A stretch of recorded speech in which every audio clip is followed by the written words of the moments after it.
Hello little hoes, my name is Kristen and welcome back to my channel. So last video I touched on some reasons why maybe you shouldn't have plants or big plant collections and just some of the downfalls of owning plants, things that you might have to give up, such as like time, investment in money, things like that. As I mentioned last time, I have been kind of in a slump with plants. I haven't really felt like buying any or even taking care of my plants.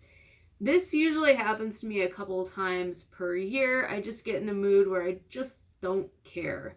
And today I wanted to share some tips and tricks on how to do the bare minimum to take care of your plant collection as you're in one of these phases yourself. These are some things that I have found going through these periods of time and what has helped me a great deal, as well as just some observations from dealing with plants for so long. I think the biggest one is watering, and the time of year hugely affects watering.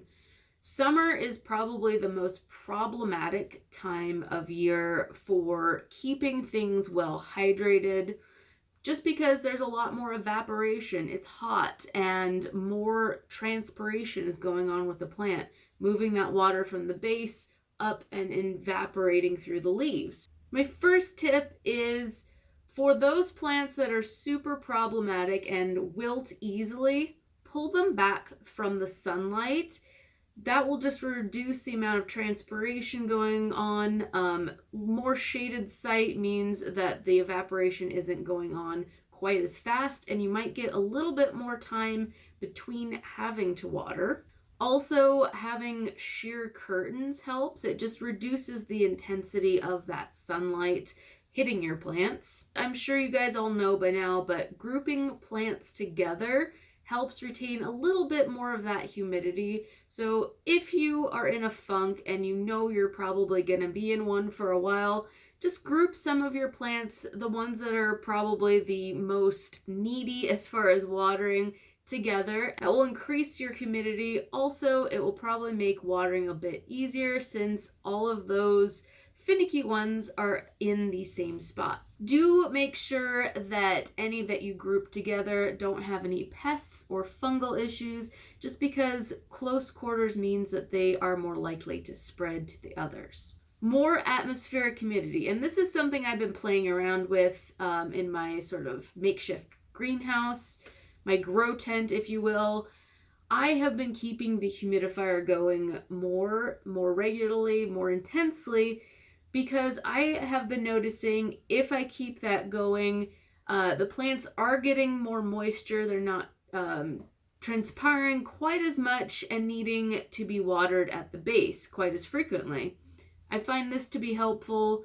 You might too. Also, if you don't have a humidifier, adding some pebble trays, just bowls of water where they can naturally evaporate can be quite helpful. Also, I've been doing this more and more frequently in general, keeping watering cans around in various rooms and keeping them full. That means if I see something that is not doing well, it looks like it's pretty thirsty, I can give it an immediate water instead of having to go through the hassle of hunting down my watering cans, filling them up.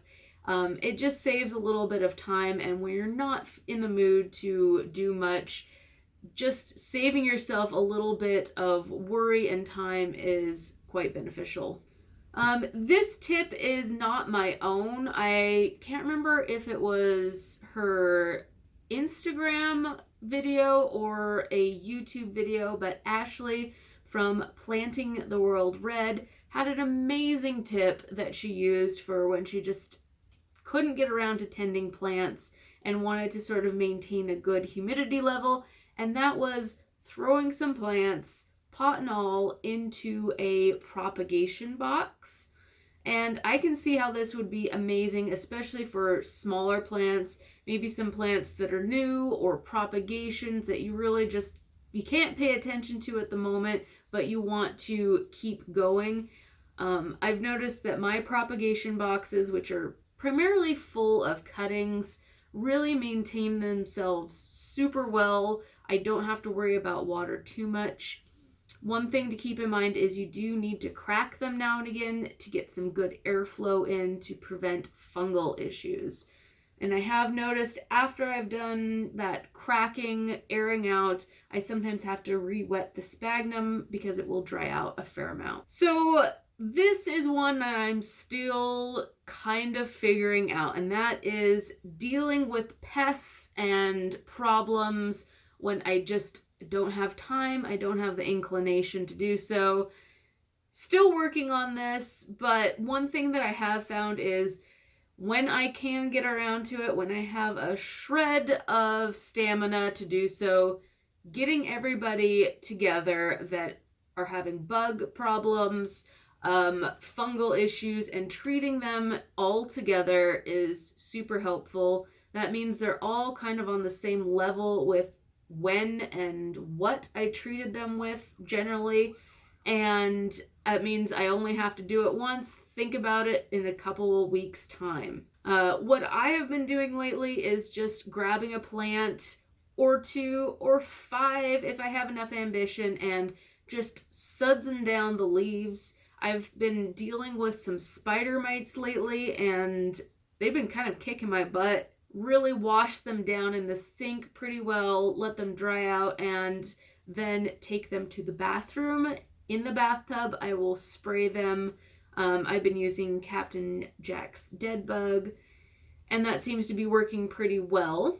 Jotting down on your calendar when you treated what plant and with what is super helpful, just so that it's not totally out of mind and you can remember to treat it again in a couple of weeks' time, which is oftentimes the case with certain bugs.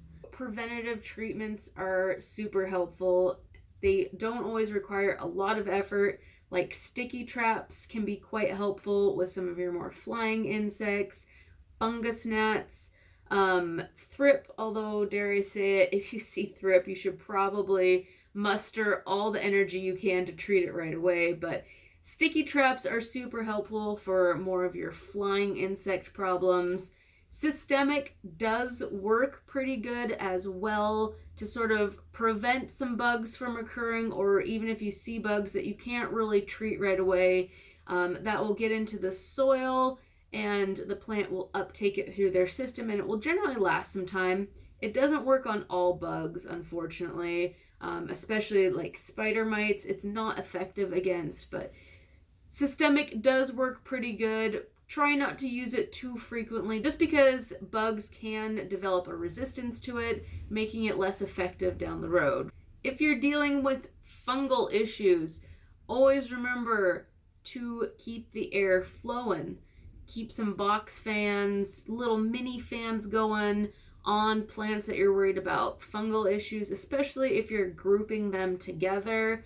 Making sure that there's plenty of airflow lessens the amount of fungal and disease problems. Though do keep in mind, if you do have a fungus going on right now at the minute, do not blow air on that plant because it will probably transfer the spores to anything that's downwind from it. Anyway, guys, that's kind of what I've been doing to get over this hump, this schlump of not wanting to really pay much attention to my plants.